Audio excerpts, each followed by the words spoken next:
All right, well, we're going out to Las Vegas, Nevada for our first call of the evening. We'll talk with John. Hi, John. What do you got for us tonight? Hey, how's it going, buddy? Good. What's on your mind? Well, first, I just want to say I appreciate you. I just started listening to you recently, and you cleared up a lot of things for me that I was wrestling with in the Scripture. Awesome. Thank you. And I was going to ask you about one. I think you might have. I'm not sure. Your definition. Some of the one of the things you said, I just want to clear up because Sure. I kind of read it a different way, and maybe I know you're very open to rethinking some things. So tell me what you think. Sure. Yeah. Okay. So Romans 10, Uh-huh. 5, where it says, "For Moses describeth the righteousness which of the law, that the man which doeth those things shall live by them." And then he talks about the righteousness which is by faith, speaketh on this wise, say not in your heart, Mm-hmm. who shall ascend into heaven, that is to bring Christ down from above, or who shall descend into the deep, that is to bring up Christ again from the dead. But what's it say? The word is nigh thee, even in thy mouth, in thy heart, that is the word of faith, which we preach.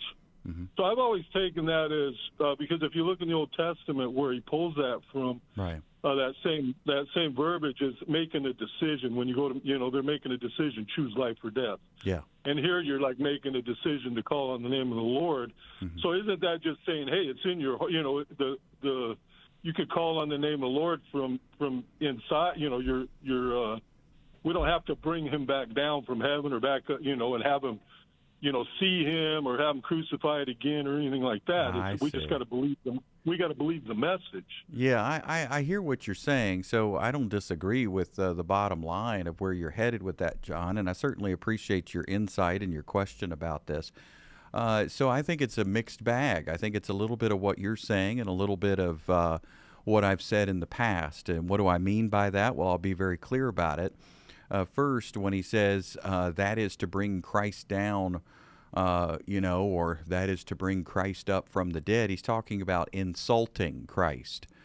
So don't say who's going to go to heaven. Don't say who's going to go to hell.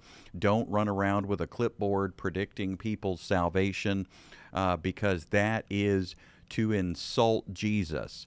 So I think if you look at those phrases, bring him up or bring him down, bring him up from the dead, and don't say who's going to ascend into heaven. Don't say who's going to descend into hell, because basically then you're insulting the righteousness that comes by faith. How are you insulting it? Well, anybody can be saved. And if anybody can be saved by faith, even the thief on the cross, even Hitler on his deathbed, anybody, well, then it's insulting to the grace of God, and it's insulting to righteousness by faith for us to run around predicting. Well, let's see. Lisa has a pretty good-looking life. I bet she's saved. And then John over there in Las Vegas, he has a nice-looking life. I bet he's saved. But then Andrew over there, oh my goodness, down in Texas, that Andrew, he's messed up a lot. I bet he's not saved. And this sort of Pharisaical prediction with clipboard in hand, being fruit inspectors and taking an assessment of people's lives and then trying to predict who's going to descend and who's going to ascend, he is saying that is insulting to Jesus. Now, to the part that you explained, which I think is right on, it is then about a decision. And it's about a very straightforward decision. Whoever calls on the name of the Lord will be saved. Doesn't matter your track record, doesn't matter your past, doesn't matter your performance, how you've done lately. We all we all fall short of the glory of God.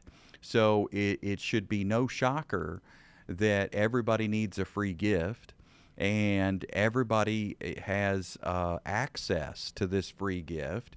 It's available to anybody and everybody. So let's put up our clipboards. Let's get rid of our fruit inspection. Let's stop our crystal ball predictions about people's salvation.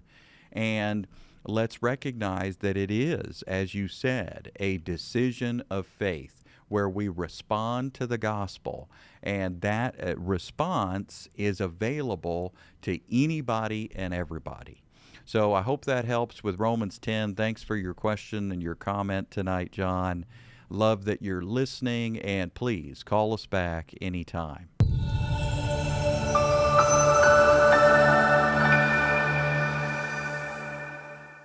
All right, well, let's go now to Missouri, and we'll talk with Shad. Hi, Shad.